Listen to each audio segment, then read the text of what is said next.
Assalamualaikum warahmatullahi wabarakatuh. Perkenalkan, nama saya Putri Amelia Ulul Azmi dari kelompok 8 yang akan menjelaskan tentang peran wakaf dan juga Baitul Mal. Di sini saya akan menjelaskan pengertian dari wakaf. Wakaf adalah berasal dari bahasa Arab yaitu wakafa. Asal kata wakafa berarti menahan atau berhenti atau diam di tempat atau tetap berdiri. Kata wakafa yakifu wakfan sama artinya dengan habasa ya bisu tahbisan. Para ahli fikih berbeda dalam mendefinisikan wakaf menurut istilah, sehingga mereka berbeda pula dalam memandang hakikat wakaf itu sendiri. Berbagai pandangan tentang wakaf menurut istilah adalah yang pertama dari Abu Hanifah.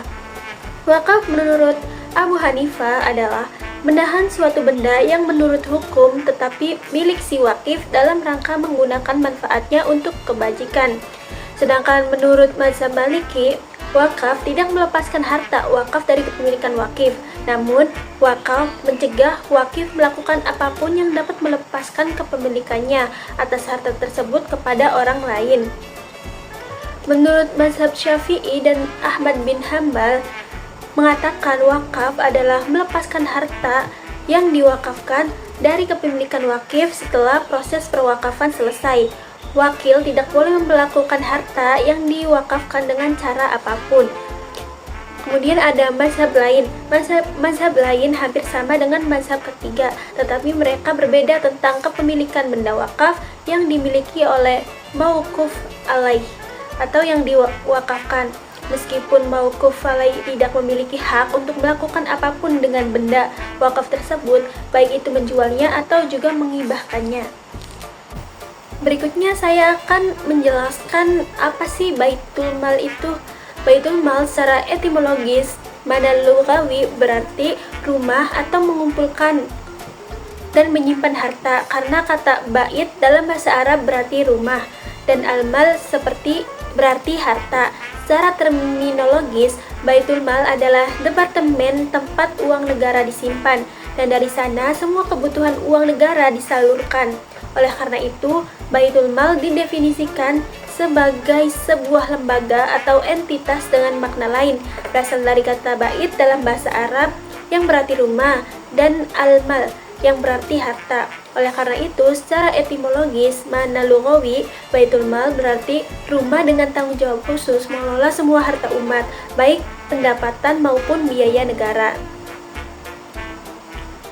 Setiap harta benda, baik itu tanah, bangunan, barang tambang, uang, komoditas perdagangan, atau harta benda lainnya yang dimiliki oleh kaum muslim sesuai dengan hukum syara dan tidak dikenal siapa pemiliknya, secara hukum adalah hak Baitul Mal. Harta benda ini secara hukum dianggap sebagai pemasukan Baitul Mal. Tidak peduli apakah itu benar-benar masuk atau tidak ke Baitul Mal. Dengan demikian, Baitul Mal didefinisikan sebagai sebuah lembaga atau entitas yang menangani masalah yang berkaitan dengan harta yang dikeluarkan untuk kepentingan kaum muslimin, untuk kepentingan penyebarluasan dakwah, atau untuk yang berhak menerimanya. Hal ini berlaku baik untuk harta yang telah dikeluarkan secara nyata maupun masih berada di tempat penyimpanan Baitul Mal. Demikian penjelasan dari saya tentang definisi wakaf dan juga Baitul Mal. Untuk materi selanjutnya akan dijelaskan oleh kelompok saya. Assalamualaikum warahmatullahi wabarakatuh. Perkenalkan, nama saya Nurmila Lailal Fazuna dengan NIM 2382110188. Saya dari kelompok 8. Poin yang saya akan jelaskan yaitu peran ganda wakaf dan Baitul Mal dalam pembangunan ekonomi umat. Dalam sistem ekonomi Islam, wakaf dan Baitul Mal memiliki peran ganda yang saling melengkapi dalam pembangunan kesejahteraan dan kemandirian umat. Keduanya menjadi instrumen penting dalam mewujudkan keadilan sosial dan pemerataan ekonomi sesuai prinsip syariah. Baitul Mal berperan dalam mengelola dana sosial umat untuk kebutuhan jangka pendek seperti zakat, infak, dan sedekah, sedangkan wakaf berfungsi menciptakan sumber daya ekonomi jangka panjang yang hasilnya dapat dimanfaatkan secara berkelanjutan. Yang pertama, ada peran ganda Baitul Mal. Baitul Mal berfungsi sebagai lembaga pengelola dana sosial yang bertujuan menyalurkan kekayaan umat secara adil. Dana yang dihimpun melalui zakat, infak, dan sedekah digunakan untuk membantu masyarakat miskin serta mendukung kegiatan ekonomi seperti modal usaha, modal usaha, usaha kecil, dan pelatihan kerja. Dengan cara ini, Baitul Mal tidak hanya berperan memberikan bantuan konsumtif, tetapi juga membantu meningkatkan kemandirian ekonomi masyarakat. Yang kedua ada peran ganda wakaf. Wakaf berfungsi sebagai aset kekal yang manfaatnya digunakan untuk kepentingan umum. Aset wakaf seperti tanah, pembangunan, atau uang dikelola agar penghasilan manfaatnya jangka panjang. Misalnya pembangunan fasilitas pendidikan, kesehatan, dan ekonomi produktif. Melalui pengelolaan profesional, wakaf dapat menjadi sumber dana berkelanjutan yang mendorong pembangunan ekonomi umat serta menciptakan kesejahteraan bersama.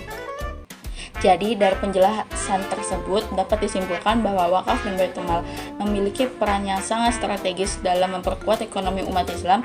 Keduanya bukan hanya berfungsi sebagai lembaga sosial, tetapi juga sebagai pilar ekonomi yang mendorong keadilan, kepemerataan, dan kemandirian masyarakat. Dengan pengelola yang baik dan transparan, sinergi antara wakaf dan Baitul Mal dapat menjadi solusi yang dalam menciptakan sistem ekonomi Islam yang berkeadilan dan berkelanjutan. Sekian materi dari saya, kurang lebih mohon maaf. Wabillahi taufiq wal hidayah. Wassalamualaikum warahmatullahi wabarakatuh. Assalamualaikum warahmatullahi wabarakatuh. Perkenalkan, nama saya Dava Muhammad Nugala dari Perbankan Syariah 5E dengan NIM 2382110189. Di sini saya akan menjelaskan potensi pengembangan wakaf dan Baitul Mal di era modern. Potensinya itu sangat besar karena didukung oleh kemajuan teknologi digital yang mempermudah pengelolaan dan transparansi, serta meningkatnya kesadaran umat Islam untuk berpartisipasi dalam ekonomi syariah. Selain itu adanya wakaf produktif didukung lembaga resmi seperti BWI dan Basnas, serta kerjasama dengan perbankan syariah membuka peluang besar untuk menjadikan wakaf dan Baitul Mal sebagai sumber pembiayaan sosial dan ekonomi. Tapi tantangannya selalu ada, seperti rendahnya literasi masyarakat terhadap fungsi dan manfaatnya, kurangnya transparansi dan akuntabilitas dalam pengelolaan dana, minimnya SDM yang profesional, serta kurangnya inovasi dan koordinasi antar lembaga. Faktor-faktor ini yang membuat potensi besar wakaf dan Baitul Mal belum optimal bagi kesejahteraan umat. Singkatnya, wakaf dan Baitul Mal itu memiliki potensi yang sangat besar sebagai instrumen ekonomi Islam yang mampu memperkuat kesejahteraan umat, namun perlu peningkatan literasi, transparansi, dan inovasi agar dapat berkembang secara optimal di era modern. Oke, cukup sekian dari saya.